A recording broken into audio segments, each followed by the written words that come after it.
मौत का खेल एक बार शुरू हो जाए तो इसका अंत सिर्फ मौत से ही होता है। आज हम बात करेंगे फाइनल डेस्टिनेशन सीरीज की चौथी फिल्म की, द फाइनल डेस्टिनेशन, जो 2009 में आई थी। इसमें एक साधारण सा आउटिंग, एक रेस ट्रैक और कुछ दोस्तों की मस्ती बदल जाती है एक डरावने खौफ में। तो चलिए कहानी शुरू करते हैं। फिल्म की शुरुआत मैककिनले स्पीडवे नाम के रेस ट्रैक से होती है, जहां निको बेनोन अपनी गर्लफ्रेंड लॉरी, दोस्त हंट और जेनेट के साथ कार रेस देख रहा है। माहौल मज़ेदार है, लेकिन तभी निक को अचानक एक भयानक विजन आता है। वो देखता है कि ट्रैक पर एक बड़ी टक्कर होती है। एक कार हवा में उछलकर क्रैश कर जाती है। टायर उड़कर दर्शकों में आते हैं। मलबे चारों तरफ फैल जाते हैं और स्टेडियम की पूरी संरचना गिर जाती है। इस हादसे में निक और उसके दोस्त भी मर जाते हैं। निक डर कर उठता है और सबको बाहर ले जाने की कोशिश करता है।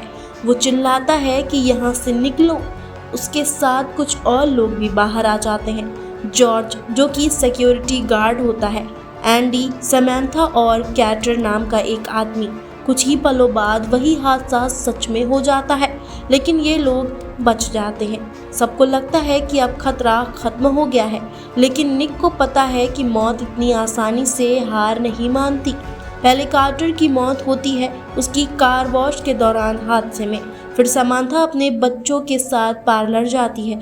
वहां से निकलते ही बाहर से उड़ती हुई नुकीली चीज उसकी आंख में लग जाती है और वो मर जाती है।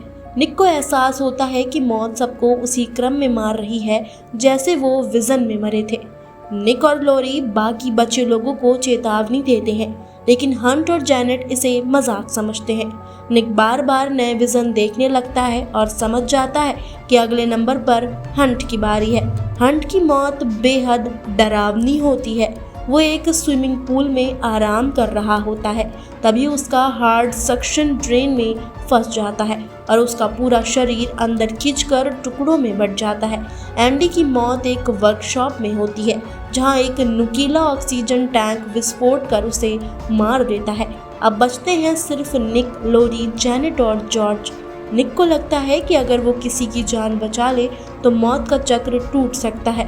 वो जेनेट को एक शॉपिंग मॉल के एस्केलेटर हादसे से बचा लेता है और सबको लगता है कि खतरा टल गया है। कुछ हफ्ते बाद निक एक कैफे में लॉरी और जेनेट के साथ बैठा होता है। तभी उसे एक और विजन आता है कि कैफे के बाहर एक ट्रक कंट्रोल खो देता है, अंदर घुसता है और तीनों को मार देता है। विजन खत्म होते ही असली हादसा हो जाता है। फिल्म एक डार्क नोट पर खत्म होती है। मौत से कोई नहीं बच सकता। फाइनल डेस्टिनेशन 4 एक बार फिर हमें याद दिलाती है कि मौत के खेल में कोई दूसरी चांस नहीं होती। बस एक नाम, एक नंबर और फिर अगली सांस भी तुम्हारी नहीं।